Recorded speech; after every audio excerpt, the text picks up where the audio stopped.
Assalamu alaikum wa rahmatullahi wa barakatuh. Brother and sister, welcome back to Islamic Notes channel. This time we will discuss the priest who pretended to convert to Islam and then spat on the black stone. After having breakfast with several congregants at church, he visited a Muslim acquaintance, pretending to be friendly, and then asked about the schedule for Islamic religious studies at the nearest mosque while saying, "I want to learn more about this belief. Can I join in listening to the lecture?" After getting the information, Samuel went home and contacted a colleague. Laughing softly, he said over the phone, "I will be there soon, looking for loopholes to prove that their teachings are weak." In the afternoon, he did a short research by reading several Islamic books and watching online lectures. He then noted down every point he thought could be used as a weapon in debate while muttering, "I have to use this properly to look natural." That night, he made a plan to disguise himself as a convert by preparing fake files, including the new name he chose, Salman Ridwan, which he then conveyed to a shadow notary to help create a fake identity. The next morning, he arrived at a mosque and met with the mosque administrators. Introducing himself as someone newly interested in Islam, he politely said, "Let me introduce myself. I am Salman Ridwan. I want to learn the basics of Islam." Receiving a warm welcome from the congregation, Samuel began to follow the congregational prayer with stiff movements. The mosque administrators led him to recite prayers and light dhikr while saying, "Take it easy, we learn slowly." Towards noon, he sat with several ustaz to talk about the pillars of Islam. With enthusiasm, he pretended to be amazed and added, "Very interesting. I hope I can explore this further." After the meeting, he wrote down all the important points he had heard and then sent a short message to his colleague who was waiting for news. "I have entered." Just waiting for the right moment to reveal their weaknesses, he wrote without guilt. That night, he pondered in his office while researching ways to challenge the concept of Tawhid. He then devised a strategy to ask trap questions without arousing suspicion, whispering, "Soon all this will be revealed." After confirming his guise as Salman Ridwan, Samuel became more active in attending mosque activities. Many people began to like him because of his pretended friendliness. A congregant even said, "You are so quick to adapt. May Allah make it easy for you." During the morning prayer, he wrote down Decent's argument regarding the virtues of Tawhid. Then, in the question and answer session, he asked questions leading to theological debates. While explaining how the Quran is a revelation and not man-made, the ustaz answered with a quote from the ayat and a detailed explanation, concluding with the words, "Sincerely we will, God willing." Samuel just smiled. A convert who had embraced Islam a week ago sat nearby. Samuel planned a trick question and asked, "How was your experience when you decided to embrace Islam? Did you have doubts about your old religion?" The convert answered confidently, saying that he felt extraordinary peace. He then closed his statement with a sentence full of conviction. There was no doubt at all because guidance came through the Quran. Samuel had difficulty refuting it directly. That night, he collected all the notes that he thought were strange or difficult to understand, then studied literature related to fiqh and tafsir while occasionally joking in front of the mirror, "I will make this proof of the disharmony of their teachings." The next day, he repeated the routine of praying in congregation at the mosque and then asked about differences of opinion between one school of thought and another, hoping to find contradictions. Asking if these opinions were different, doesn't that indicate the imperfection of Islam? A ustaz explained that differences of opinion are a blessing, not a shortage. He then gave an example of how the Messenger of Allah gave space for ijtihad for the companions, while saying basically the same opinion does not justify the truth of Islam. Samuel just nodded, then got out of the mosque to call his wife, to confirm that he found a fatal flaw in Islamic teachings, but would continue to dig. His confusion grew because every doubt he raised was successfully answered. Yet he continued his bad plan while saying softly when closing the book, "All weaknesses must be known." After months of building an image as a diligent convert, Samuel managed to gain sympathy and support from the mosque congregation. Then a community leader suggested that he join the upcoming Umrah group while shouting, "If there is sustenance, go to the Baitullah." It would increase Samuel's faith, who was actually looking for an opportunity to defile the holy place. He pretended to be moved when he received the offer and replied with a trembling voice, "I am grateful to be given a way to Mecca. Hopefully, I will be more steadfast in Islam."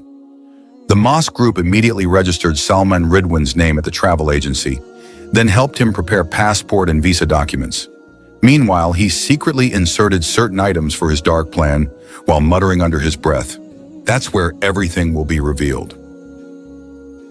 When he arrived at the airport on the day of departure, he met dozens of other pilgrims who already knew him as a figure actively studying religion. A teenager cheerfully greeted him, "Mr. Salman, hopefully this Umrah will be a blessing for you." On the plane, during the break, he sat next to a ustaz who explained the procedures for Umrah, reminding them, "Organize your intentions, for saying the intention is the main thing. Hopefully we all get Allah's approval." Samuel showed a serious face, listening to everything, but in his mind he planned steps to carry out acts of harassment. Then he took a sip of water while exclaiming softly, "Hopefully I can carry out my worship smoothly." A few hours later, they landed and went straight to Mecca.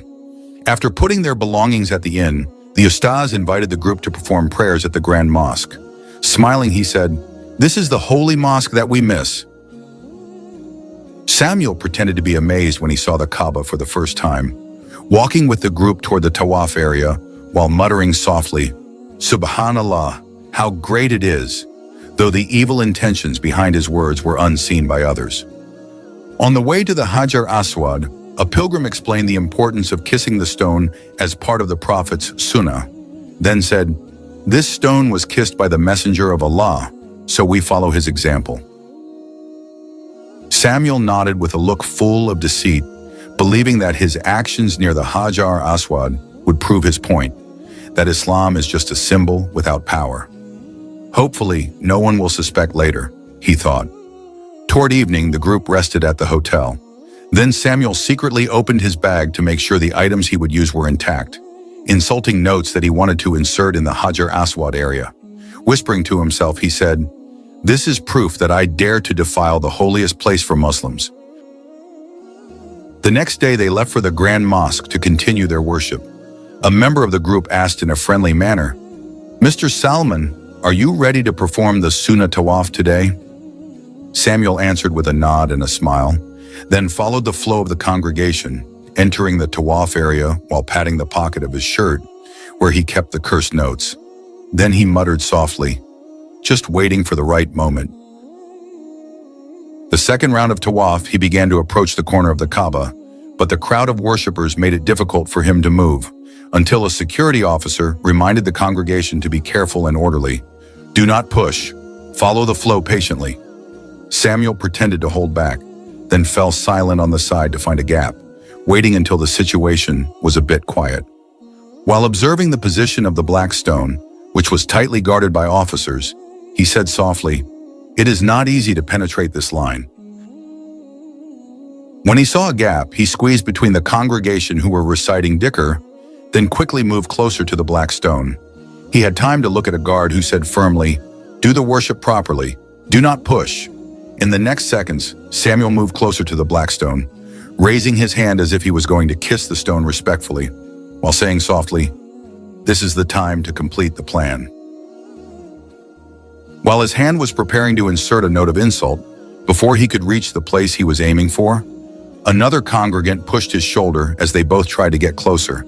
He almost fell while several people shouted, "Watch out! Don't push!" In the chaos, he finally managed to get his face closer to the black stone. Then he tried to spit secretly while pressing the note into the gap between the Kaaba's covers, muttering coldly, "Look, your religion is helpless." Suddenly, he felt an unbearable hot sensation spreading from the black stone to his face, making him flinch back. The congregation around him turned their heads, shocked by the gripping expression of pain on his face. Samuel, though he didn't know what was really happening, felt his face begin to swell. In a half-dazed condition, he was pushed back by the current of people trying to kiss the Hajar Aswad in an orderly manner. Security officers shouted, "Are you okay? Don't force yourself." He was unable to answer. The heat that spread from his face seemed to make his whole body shiver.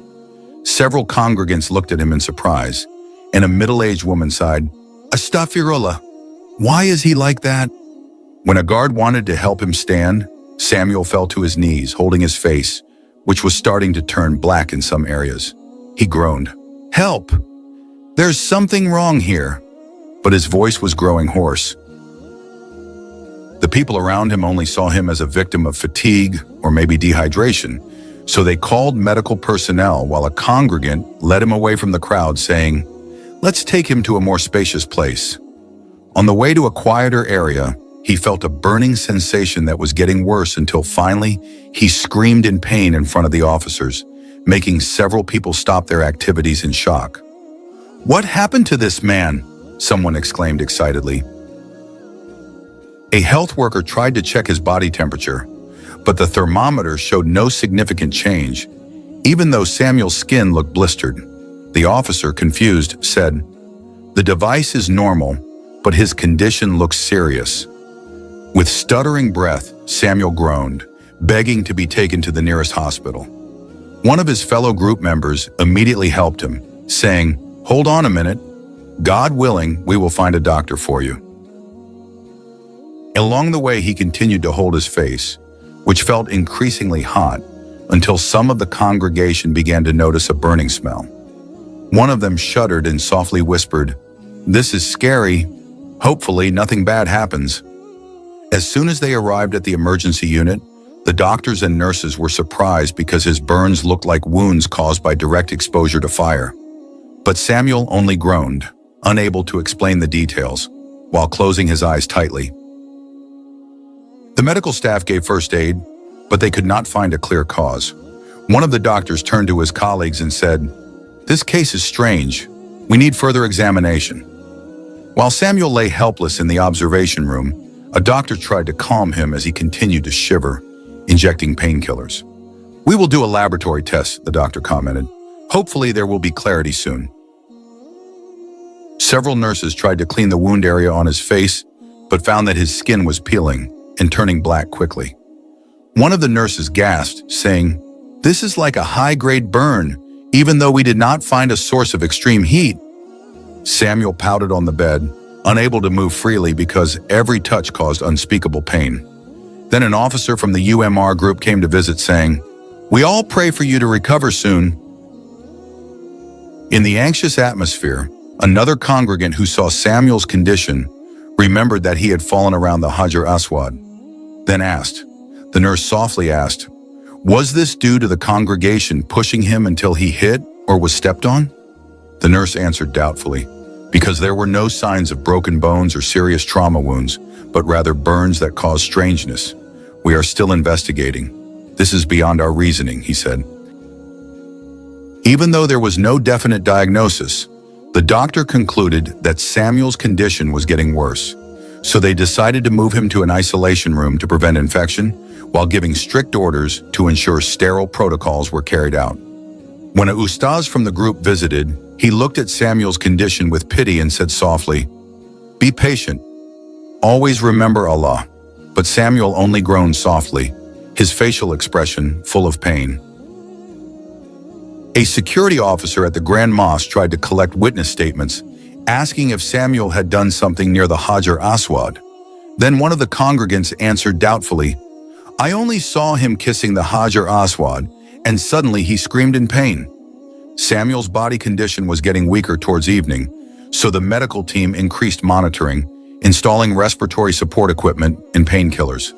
The doctor on duty advised, "His condition is critical. Hopefully tomorrow there will be progress." When the room lights dimmed, the sound of Samuel's groans of pain was heard in the hospital corridor, making some visitors shiver, while a nurse muttered, "May God help him." In the morning, the doctor found that the burns on Samuel's face had begun to spread to his neck and chest. Then a senior doctor said to the team, "We need more intensive action, but there is no standard method for a condition as strange as this." The nurse who was about to change the bandage was shocked because, when she opened the bandage, some of Samuel's skin stuck to the cloth. She exclaimed, "Oh God! This condition is getting worse. while immediately asking for help. Her colleagues were also shocked to see the rot around the wound, even though it had not been 24 hours. Another nurse covered her nose because of the pungent smell and said fearfully, "It seems like there is an unusual infection." Meanwhile, the ustaz from the group came back to pray beside his bed. He then said to calm him down, "May you get well soon. Don't give up." But Samuel was unable to respond, without saying much. The doctor instructed a series of additional tests, but the results were still confusing because they did not show a clear pathogen or medical cause, making the doctor say, "This is beyond our knowledge." That night, Samuel groaned loudly as if seeing something scary, until several medical officers were forced to hold him because he struggled. A doctor said, "Please prepare a sedative." He was very restless. When the sedative was injected, his body calmed down for a moment, but soon he screamed again, begging for help with irregular words. "Please, help, hot, burning, let me go." A hospital guard watched from behind the glass while shuddering because the sight was so scary, and he muttered, "I have never encountered anything like this during my assignment here." Because Samuel's condition continued to worsen, the team of doctors increased the dose of painkillers, but his body's reaction remained the same until a specialist doctor confirmed, "We have done our best. Now only a miracle can help him." Some Umrah pilgrims from the mosque group also held a joint prayer in the hospital lobby, but without knowing the real problem, they only asked for healing for him, with someone saying, "May Allah show mercy."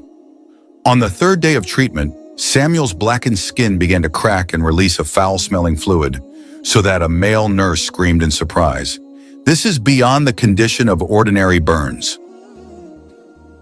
A specialist doctor was immediately called, but every examination resulted in a deadlock because there was no natural cause that could explain this extreme decay.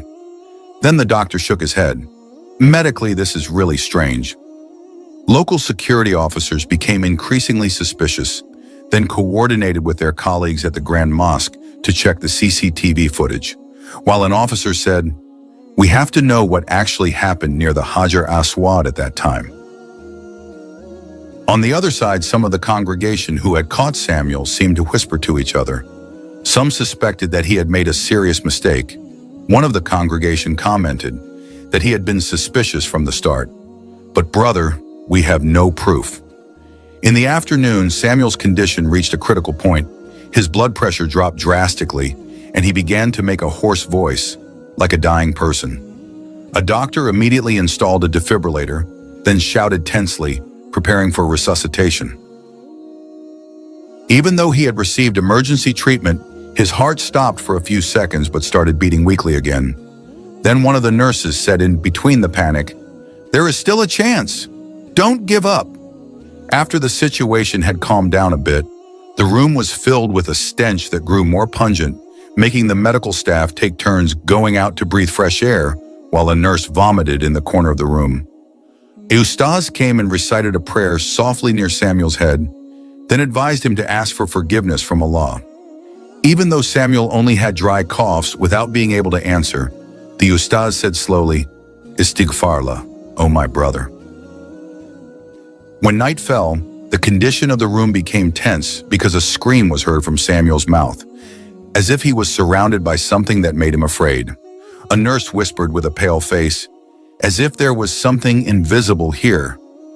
Approaching the turn of the day, Samuel struggled with all his might, his hands clawing at the air, his eyes bulging. Then he screamed loudly before collapsing weakly, while the doctor noted, this brief conclusion was not just a medical problem.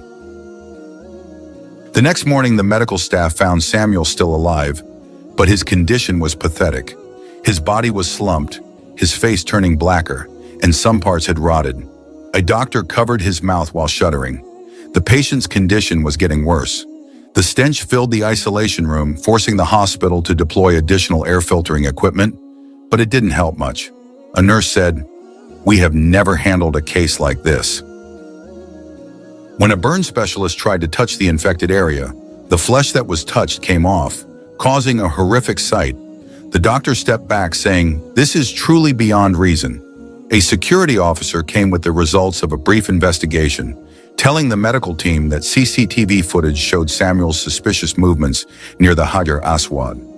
Then he said seriously, "There is an indication that he had committed blasphemy." Hearing the report, the ustaz, who happened to be at the location, looked at the medical staff then. The ustaz said, "If that's true, hopefully, he will be given the opportunity to repent." While the medical team didn't know what to do during treatment, Samuel had severe convulsions until he was tied with a special rope to the bed. Every time he came to, he babbled, uttering incoherent words like, "Hot, please let go." The people guarding outside the room heard his screams, so the atmosphere became increasingly tense. Then a congregation prayed in a trembling voice, "O Allah, protect us all from danger." Approaching noon, his body seemed to be shivering violently. His body temperature suddenly soared above normal limits, and the vital indicator machine recorded a condition of almost dying. While the doctor prepared emergency equipment again, he said, "We do our best." Even though he was given additional IV fluids and painkillers, his condition did not improve, as if every medical effort had reached a dead end. The nurse who put the stethoscope on his chest said softly, "His heartbeat is getting weaker." A few moments later, the last scream echoed in the room when Samuel collapsed, his eyes bulging with fear. His body stiffened before not moving at all, making the doctor stare at the monitor showing a straight line. "Died," he said briefly.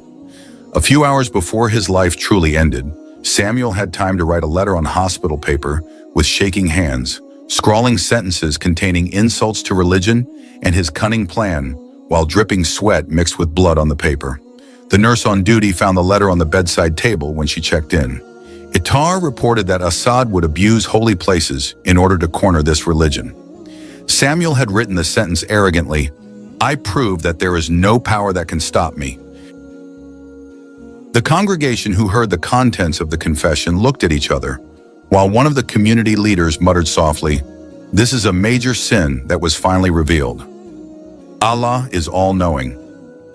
The hospital and security officers then checked the original records of Samuel's identity to ensure the truth of his confession, and they took this fact seriously. "According to the discovery of CCTV footage," said an officer, "the letter also explained in detail how he prepared fake documents, practiced prayer movements, and designed moments of blasphemy.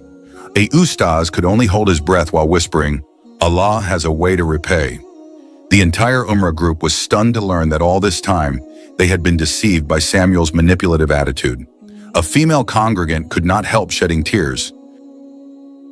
"We really did not expect this," she said softly. Finally, Samuel's body was not recognized as a Muslim, making the travel agency and local authorities coordinate to repatriate him. Meanwhile, the ustaz delivered a short message.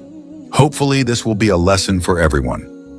News about the punishment that befell a blasphemer of the Hajar Aswad immediately spread widely as proof that holy places cannot be degraded arbitrarily. A religious figure concluded in front of the congregation, "This story reminds us that the honor of religion must be maintained, and anyone who insults it will reap retribution."